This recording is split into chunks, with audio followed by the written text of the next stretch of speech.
하겠습니다. 이슈 브리핑 따거 형님 있죠? 중국말로 중국 형님을 얘기하는 걸 수도 있고요, 미국 형님을 얘기하는 걸 수도 있습니다. 둘 다 형님들을 주목해야 되는 시기입니다. 이번 주에 미국 형님들의 FOMC 회의가 있고요.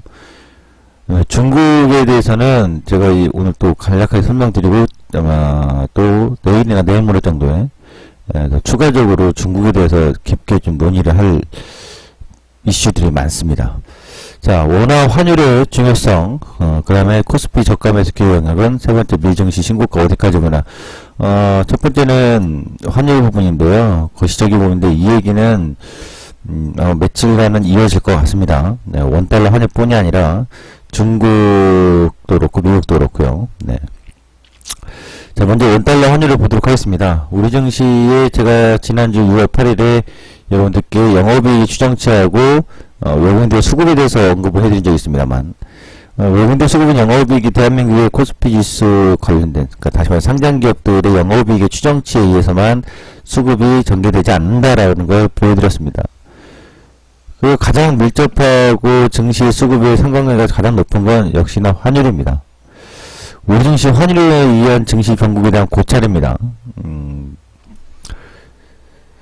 이 셀프엠 사태 때부터 지금까지 자료를 제가 직접 만들어서 올려놓은 건데요. 원달러 환율이 강세, 그러니까 하락이죠. 그림상 보시면 밑에가 환율이고 위에가 코스피인데요. 원달러 환율, 그러니까 여기서부터 원달러 환율이에요. 달러 원이 아니고요. 그러니까 원달러 환율을 기준으로 보면 하락하는 시기, 원화가 강세죠. 원화의 강세 시기에 증시가 상승하는 국면을 보여줍니다. 그러니까 증시 상승 구역이기 때문에 트레이딩이 워낙 활발하게 이루어지기도 하고, 여러분들이 이럴 때 뭐 이것저것 뭐 차트를 잘 모르더라도 돌격 앞으로 해가지고 사놓기만 하면 단기간에 빨리빨리 올라가서 수익을 볼 수 있는 단기 수익들이 많이 나올 수 있는 구간이고요. 주식을 잘 몰라도 올라타서 겁 없이 올라타면 수익을 좀 내낼 수 있는 트레이딩 영역입니다. 또한 차익 신호 과연 어디서 할까 고민해야 되는 시기가 되겠죠. 반대로 원달러 환율이 약세, 그러니까 밑에서 보는 환율 차트상 환율이 강한 상승을 보일 때는 증시가 하락하는 시기입니다. 이것이 계속 반복되고, 무한 반복되고 있는데요. 2007, 8년도에는 원달러 환율이 강력히 올라갔었죠. 다시 말해서 899원대까지 갔다가 여기서 이제 보시면 50원입니다. 그러니까 150원 정도가 상승했을 텐데요. 이때 당시에 2000포인트에서 1600대까지 쭉 빠졌었죠. 보시면 빠지고 반등 주고 다시 1050원에서 거의 600원에 육박할 정도로 1590원대인데 450원 정도라고 봐야 되겠죠. 550원인가요? 550원 가깝게 빠지면서 증시가 뭐 엄청난 폭락을 해줬습니다. 그리고 나서 원달러 환율이 다시 하향 조정을 보여주고 증시가 상승하는데요. 이제 그 다음부터 중요한 것은 2011년도부터 지금까지 계속 박스장, 현재 상승하는 것도 저는 사실상 박스라고 봅니다. 증시의 신고가가 나왔을 뿐이지 환율에서는 우리가 신고가를 낼 만한 역량을 보여주지 못하고 있기 때문이죠. 보시면 이 노란색으로 동그라미 표시한 지점들이 이 코스피 지수의 고점들과 맞물리는 지점들입니다. 네 군데가 보이죠. 그 다음에 주황색이 바로 여기서 1050원을 하회에 있다가 돌아 올라올 때의 증시 코스피 고점대를 보여줍니다. 2015년도 이후 미국의 신용 강등 소식이 있은 이후부터는요, 국내 환율은 1050원에서 1230원에 기나긴 박스입니다. 우리 증시는 이 환율의 트렌드에 의해서 박스 과정 계속 가고 있는 과정이었죠. 이 파란색 구간으로 점 찍어 놓은 부분을 보시면 전년도에 1050원에서 반전이 나왔습니다.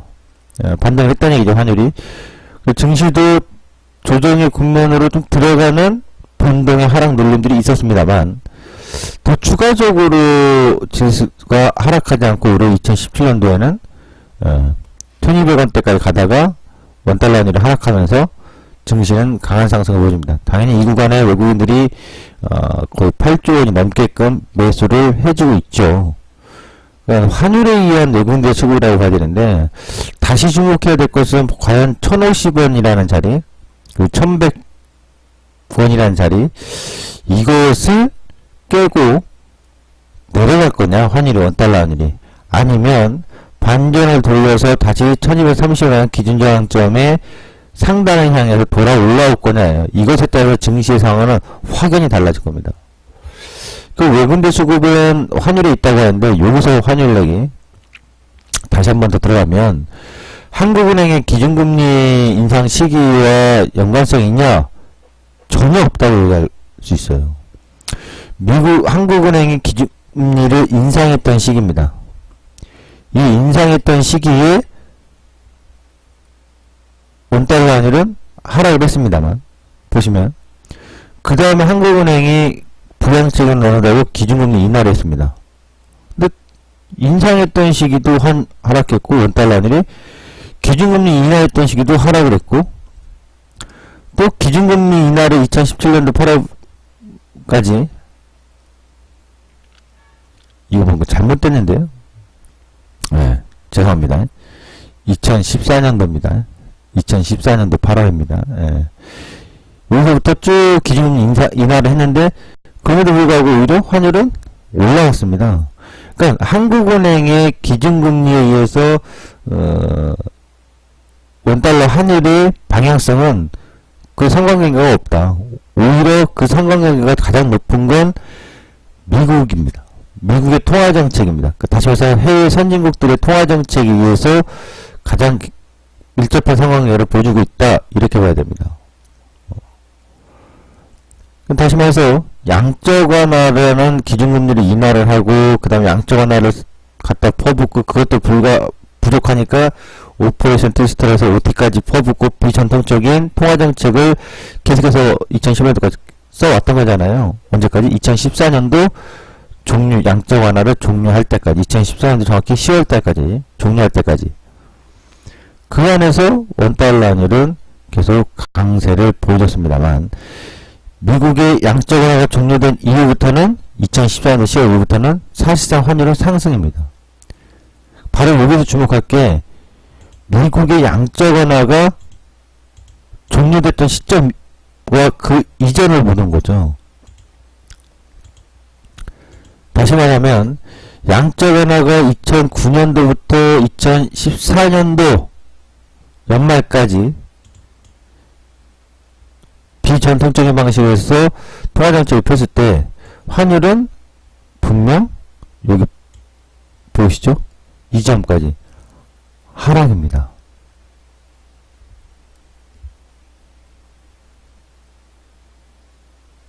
근데 양적 완화가 종료된 이후부터는 환율은 사실상 오른 국면에 있거든요.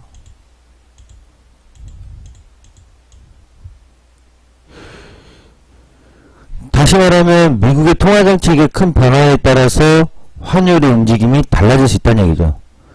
과거에 요 추세였다면 지금은 1050원에서부터 1200원대 박스 과정이 있는 거죠. 이 과정에서 우리 증시는 한 단계 더 상승을 보여준 거잖아요. 그렇다면 이제 향후에 미국의 긴축 과정이, 연준의 자산의 긴축 과정이 있는 그 시점, 지금 기준금리 앞두고 있죠. 기준금리 인상하는 과정이고, 이 시기에서 우리나라 환율이 과연 1000원 이하, 900원 이하 갈 거냐, 아니면 여기서 뭐 1100원을 찍고 좀 더 이탈하다가 올라갈 거냐, 그것도 아니면 지금 1100원대를 지키면서 서서히 올라갈 거냐예요. 그 올라가는 과정도 우선은 1230원의 저항점을 인식하고 있기 때문에 일단 간다면 1230원대까지 상승마디를 보겠죠.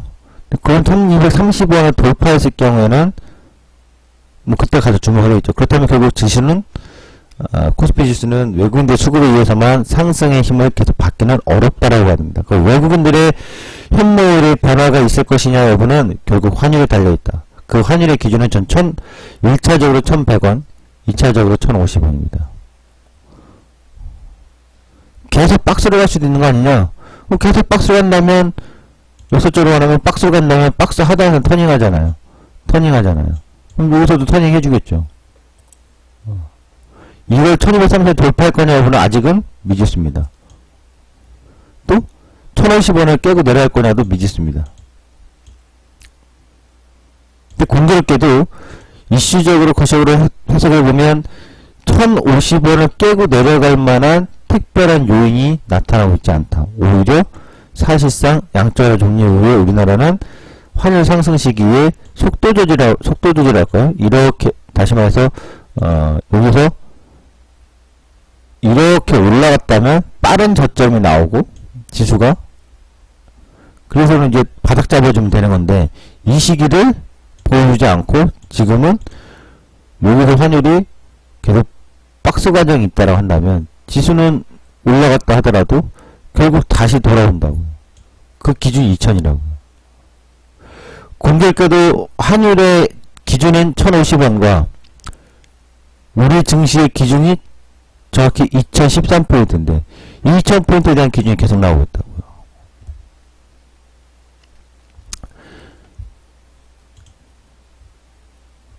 그리고 이 환율 부분에 있어서 지금 시장에 잘 알려지지 않고 얘기하고 있지 않은 게 있어요. 그게 뭐냐면 바로 이 부분인데요. 자, 코스피 저가에서 기회를 얘기하는 건 이제 기술적 분석 얘기고 이거는 바로 중국 금융위기입니다. 중국에 대한 환율, 위안화에 대한 이야기를 계속 제가 꺼내게 될 텐데, 이 위안화라는 거, 어떠한 변수로 작용할지 굉장히 중요한 시기입니다. 이건 이제, 이런 시각으로도 볼 수 있다, 저런 시각으로 볼 수 있다는 얘기를 좀 잠깐만 해드릴 텐데, 더 깊이 있고 디테일한 얘기들은, 다음 기회에 할 겁니다. 예전에 이제 천안함 사건이 있잖아요. 지금 한반도를 둘러싼 제가 한번 얘기를 한 적이 있긴 있습니다만 한반도를 둘러싼 이 외교 국제적인 외교 부분이 상당히 심각합니다. 그러니까 단순하게 지금 그 외교 부분을 볼 부분이 아니라고요. 왜 그렇게 심각하냐 그러면 남중국해라고 하는 부분, 그렇죠? 사사건건 지금 중국을 기준으로 보면 사사건건 미국하고 부딪힙니다. 근데 직접적으로 미국이 부딪히는 일은 아닌데 희한하게 부딪힌다고요. 그 대표적인 것 중에 하나가 이제 일본이죠. 일본의 아베가 계속해서 그 자위대의 헌법 개정을 하려고 합니다. 근데 미국이 은근히 용인하고 있단 말이죠. 이유가 있어요. 그 중국을 견제하기 위해서 그래요.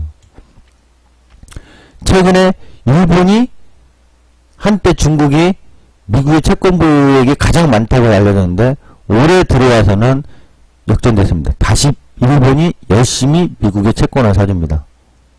사실상 의미 없는 채권을, 이자수도 제대로 못 보는 채권을 사줍니다. 대신 미국은 아베 정권에 힘을 실어주면서 용인합니다. 그것은 바로 아베가 늘 얘기하는 게 북한 놈 때문에 우리의 안보가 위협을 받고 있다. 일본의 국민들의 대다수는 그것에 대한 인식이, 동조를 하는 인식이 상당히 많습니다. 거의 90% 넘는다고 그래요. 그러면서 아베 정권의 스캔들이 나오면서도 불구하고 자에 대해서 전쟁 참여, 헌법 개정하고자 하는 것들, 이런 부분에 있어서의 여론을 이끌어내고 있다고요. 근데 왜 미국은 일본을 그렇게 뒤에서 밀어줄까? 또 필리핀도 베트남도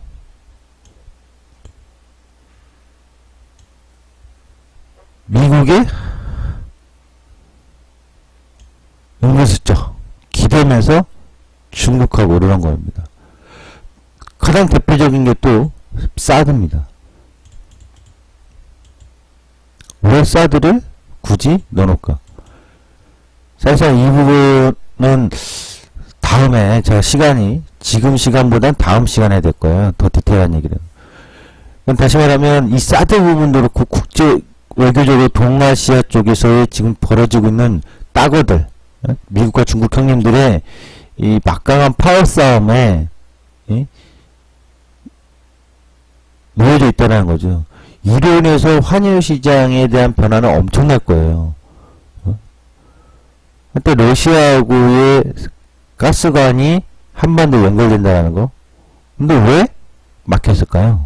그건 바로 천안함 사건 때문에. 천안함 사건 이후에 러시아하고의 가스 연결, 남북철도 연결한다는 게 단절이 얘기가 쏙 들어가 버렸다고요. 이 천안함 사건에 대해서는 팩트로는 우리가 그냥 받아들인 그대로 언론에서, 그러나 그 이면에 다른 시각으로서 한번 해석해 볼 수 있는 것도 있기 때문에 굉장히 중요합니다. 왜 하필이면 그 시기였을까?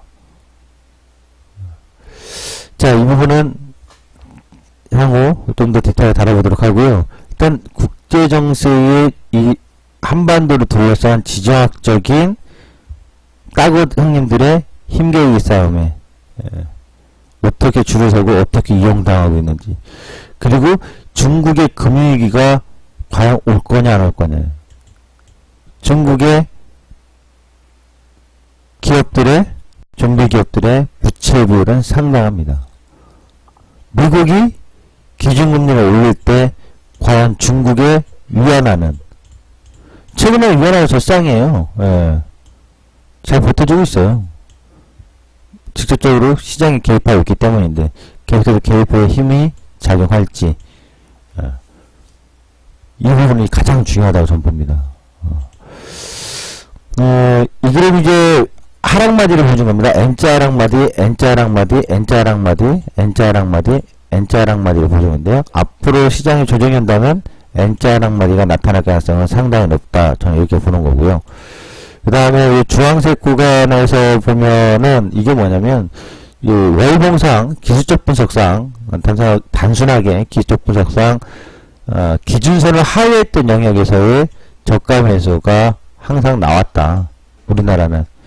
그러니까 90년도 지금까지 기준선을 하회했던 구간, 91년도, 92년도, 그 다음에 95년도, 6년도, 7년도, 3년간, 그 다음에 2000년도, 그 다음에 2003년도, 2002년도 말해서 2003년도에, 그 다음에 2008년도, 기준선을 하였던 것도, 여기는 이탈만 살짝 보이는 거죠. 완전히 하회는 아니에요.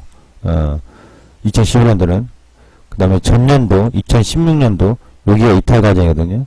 그러니까 지금까지 저가 매수기에는 이런 식으로 나타났어요. 기초 분석상, 기준선을 일목균형 부상의 기준선을 하회했던 영역에서 저가 매수 기회가 나타났다. 이렇게 보면 되고, 지금은 향후에 그 기회를 노려야 되겠다. 기다리는 상황이다. 이렇게 보면 되는데, 이슈들이 있습니다. 이때는 90년대 초반에는 글로벌 경기 둔화였죠. 일본 부동산 위기가 발발했었고, 이러면 10년이 시작했던 시점이고요. 실질적으로. 이때 당시에 또 하나는 이제 92년도에 파운드가 조지소비스의 공격을 받았던 시기고요. 그 다음에 본질적으로 국내에 가장 위험이 클 때. 그러니까 보시면 특징이 있어요. 기준선을 하회했던 기간이 가장 길었던 게 바로 이 시기에 3년인데요. 국내에서의 경제적인 체질과 본질적인 위협이 발생했을 때 하락기가 길었고, 외부적인 충격에 이어서는 사실상 기준선을 하회했던 시기는 굉장히 짧았습니다. 약 뭐 10개월, 뭐 6개월, 그렇죠? 여기도 기준선을 결국 이탈했더라도 6개월도 안 돼요. 6개월 정도? 하락 구간은 뭐 4개월밖에 안 되니까요. 그러니까 외부적인 충격이 있어서 나타났을 경우에는 기준선을 하회했던 시간들이 짧습니다. 짧아요. 하지만 내부적인 문제가 있었을 때는 기준선을 하회하고서 하락폭을 확대하는 기간이 상당히 길었습니다. 향후 우리나라에서 뿐만 증시 글로벌 자산시장의 리스크율은 국내적으로는 부동산 및 가계부채 우려. 해외에서는 중국 금융위기 가장 크게 봅니다. 이게 맞물릴 경우에는 하락의 영향의 시간은 좀 더 길어질 거고, 만약 부동산의 가계부채 우려가 별로다라고 할 경우에는 해외발로만 나왔을 때는 짧을 겁니다. 중국의 금융위기는 분명 굉장히 주목하고 짚고 넘어갈 게 많아요. 지금 위안화의 수상함, 중국하고 미국의 환율 조작국 지정하는 부분 100일간의 시간을 줬단 말이에요. 과연 중국은 어떤 식으로 화답하고 미국에 타협하고 있는지. 만일 이것이 미국이 받아들였을 때 트럼프 입장에서 아니다 싶으면 올 가을 10월에 환율 조작국의 지정을 강하게 할 겁니다. 왜 무디스는 느닷없이 중국의 신용등급을 강등했느냐. 굉장히 의미 있는 거예요. 이런 부분들을 계속 주목을 해야 될 겁니다. 국내 부동산부에서는 한 가지 제가 얘기를 좀 해드리면, 이것도 자료를 갖고 설명드릴 게 많은데, 전 부동산에 지금 우리나라에서 갭 투자라고 하는 게 성행을 하는데요. 그런 책으로 나는 갭 투자를 해서 뭐 얼마를 벌었다도 300채를 가졌다더라 이런 책도 많이 팔리고 있는데, 그렇게 책을 쓴 사람들은 납작도 두꺼운 거예요. 자기 얼굴 내놓으면서까지 저런 식까지 저런 책을 쓰고 싶을까? 저런 책들은 파지로도 안 쓰는 게 좋아요. 보시면 우리나라 사람들은 무엇에 단발적으로 광풍이 불기 시작하면 늘 그때가 사고 터져요. 가장 대표적인 게 주식시장도 2000년도에 증시 막 올라가니까 가장 유행했던 책이 뭐냐? 나 한 달에 얼마 벌었다. 주식 투자. 대한민국 국민들이 열광합니다. 나 IMF로 실직했는데 얼마 갖고 얼마나 벌었다? 보니까 막 다 보조지표 얘기해가면서 이런 기법으로 벌었다 뭐 했다. 결국 다 쪽박 찼습니다. 이 갭 투자라는 건요, 미국의 서브프라임 사태나 일본의 과거 90년대, 그 다음에 미국의 서브프라임 사태 때, 이때의 그 광풍이 불었던 부동산 열풍하고 똑같아요. 미국도 마찬가지예요. 뭐. 돈 얼마 안 갖고서 막 집 두 채, 세 채, 네 채, 다섯 채 계속 올라갔단 말이에요. 결국 터졌다고요. 일본도 마찬가지예요. 가장 큰 시한폭탄을 안고 있다고요. 근데 다만 전세라는 거, 전세 자금은 사실상 대출의 효과를 갖고 있는데 금융권에서 대출을 포함하고 있지 않기 때문에 세입자들 전세자금을 받아서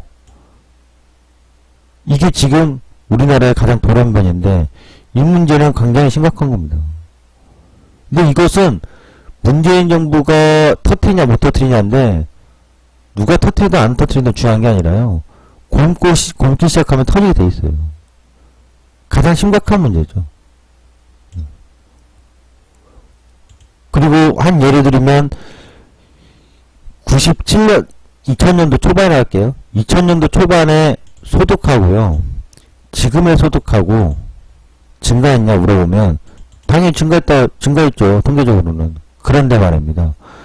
좋은 일자리가 감소하고 있다라는 거? 이게 무슨 얘기냐면 사실 정규직으로 해서 예를 들면 현대차의 정규직들이라고 볼게요. 현대차 근로자들의 정규직들은 분명 임금 인상이 굉장히 가파릅니다. 나타났습니다. 그런데 지금 가장 필요한 일자리들, 소위 말하는 복지 쪽, 뭐 어린이집 교사라든가 복지에 관련된 거라든가 최근에 계속 필요한 일자리들 대부분 다 비정규직이거나 급여가 200만원이 안 돼요. 200만원이. 현대차 근로자가 되기 위해서는 들어가는 구멍이 굉장히 좁아졌습니다. 대기업으로 들어가고자. 그러나 대다수 사람들이 받고 있는 비정규직이라든가 임금은 2000년도하고 지금하고 별 차이가 없어요. 집값은 근데 그때 당시에서 어마어마하게 올라왔다고요. 전세는 더욱 줄어들고 월세는 증가하고 집값은 급등 나오고 이런 부분을 누군가 시한폭탄 터뜨리듯이 터뜨려야 되는데 지금까지 터뜨리지 않았다고요. 그리고 엄연히 이거 자료를 통해서 다음번에 또 설명드렸습니다만 주식값의 하락은 주시장과 똑같아요. 영원한 하락은 없어요. 주식도 마찬가지고. 그러나 조정기와 침체기는 나타나게 돼 있거든요. 어차피 자산시장은 계속 오르게 되어 있습니다. 다만 그냥 반듯하게 올라가는 게 아니라 올랐다 내렸다 올랐다 내렸다 이런 반복을 하게 되는 거죠. 근데 공교롭게도 보면 김대중 정부 때의 전국의 주택가격 지수가 제일 많이 올라갔고, 그 이전에 롯데하고 YS는 빼겠습니다만, 그 다음에 노무현 때 많이 올라갔고, 이명박 때 조금 올라갔고, 박근혜 때 조금 올라갔다고. 그러니까 실질적으로 상승을 하고 있어도 주택 가격이나 부동산 가격은 둔화되고 있다고요. 그렇게 많이 퍼부었는데도 말이죠. 그걸 간과해서는 안 됩니다. 자, 이 부분에 대해서는 다음에 또 얘기를 하도록 하죠. 주봉상 연속연봉의 기초 분석인데요. 99년도입니다. 주봉상 연속 11번, 11번, 7번. 근데 연속으로 나온 다음에 특징들이 다 하나같이 뭐냐면 숨고르기 형태를 단기적으로 보여주고 있다는 얘기예요. 단기 돌림을 단기 입항을 이탈한다거나 또는 좀 더 기간 조정을 보여준다거나 9.11 사태 이후에 나왔던 연속 9번입니다. 그 다음에 2004년도 5년도입니다. 9번 나오고 옆으로 기간 행보, 9번 나오고 가격 조정, 5번이고요. 6번 나오고 좀 더 슈팅 주는데 결국 다시 조정에 돌림. 2006년도 7년도입니다. 연속 7번 나오고 옆으로 조정에 돌림. 이건 뭐 5번밖에 안 되니까요. 연속 8번 나오고 가격의 변동 돌림. 7번 2009년도죠. 7번 나오고 옆으로 행보 기간. 8번 나오고 오르고 눌림. 2010년도 6번 나오고 옆으로 행보 눌림, 변동. 7번 나오고 가격의 변동 눌림. 2011년도 6번 나오고 가격의 변동 눌림. 2015년도 7번 연속 나오고 눌렀다가 강한 슈팅을 주는데 결국 올라갔다가 누르는 가격 변동의 상황. 오르고 누르고에. 그 다음에 5번 나오고 가격 변동을 눌림. 현재 기초 분석 하나, 둘, 셋, 넷, 다섯, 여섯, 일곱, 여덟. 지난주 제가 불렀던 잘했잖아요. 그러면 결국 뭡니까?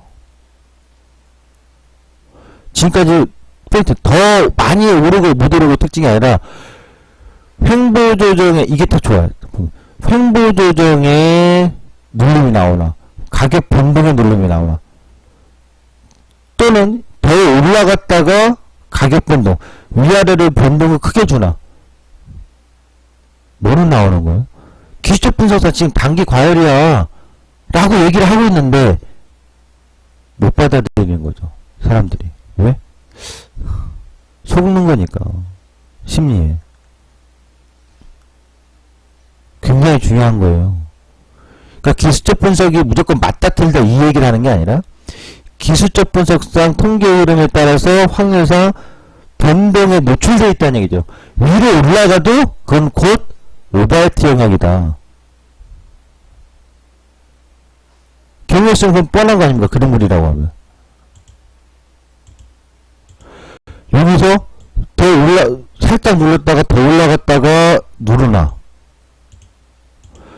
옆으로 기간 행보 조정을 주나 또는 아래로 툭툭툭툭 가격 조정의 변동을 주나 변동의 구간이라고. 투자 시기가 아니라. 해외 증시입니다. 이거는 해외 증시는 뭘 얘기하는 거냐면, 그러니까 엘리어트 파동 이론인데, 엘리어트 파동 이론은 저는 신봉하지 않습니다. 다만 이제 엘리어트 파동에서 이제 3파, 5파 얘기를 하는 거고요. 1파 다음에 3파, 그러니까 1파, 2파, 3파, 4파, 5파라고 볼 수도 있겠죠. 시작점 잡기가 너무 어렵기 때문에. 근데 이번에 그냥 양적 완화라는 시작점으로 해서 잡아보면, 콩그레크도 엘리어트 파동의 1, 2, 3, 4, 5파의 상승에 한 마디가 딱 떨어지는데 특이한 점은 3파동이 연장이 되면 5파동은 연장이 안 돼요. 파동 이론상.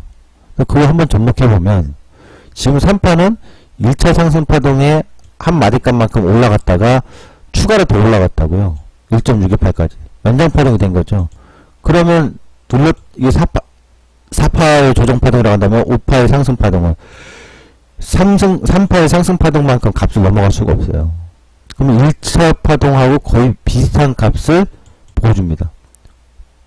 금요일날에 나스닥 증시는 확 빠졌단 말이죠. 일단은 거의 끝점에 다 왔어요. 16,440을 만나도 그만, 안 만나도 그만인데, 보인다고 한다면, 여기에서의 저항의 포인트들이 나타나겠죠.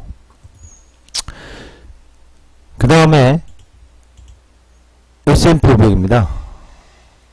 S&P 500도 보시면은, 1%, 2% 조정, 3% 상승, 연장 파동이 나왔고요. 1.5배가 4% 조정, 5% 상승. 거의 1차 파동 상승 값만큼 비슷한 상승폭을 보여주고 있는 상단의 예상 마디값입니다. 다우지수도 마찬가지입니다.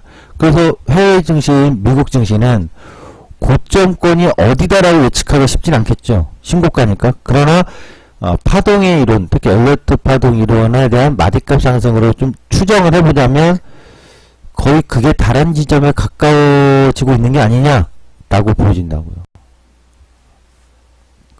이것을 하나 우리가 참고해서 생각을 해두자.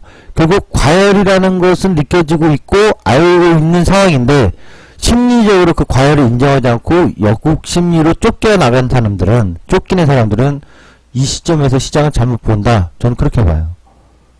그래서 해외 증시의 상승 파동에 대한 마디값, 신고가에 나오는 예상 마디값에 대해서 엘리어트 파동 이론에 대한 접목을 통해서 마디값 상승을 예측을 해봤습니다. 지금까지 진짜 시황이었습니다.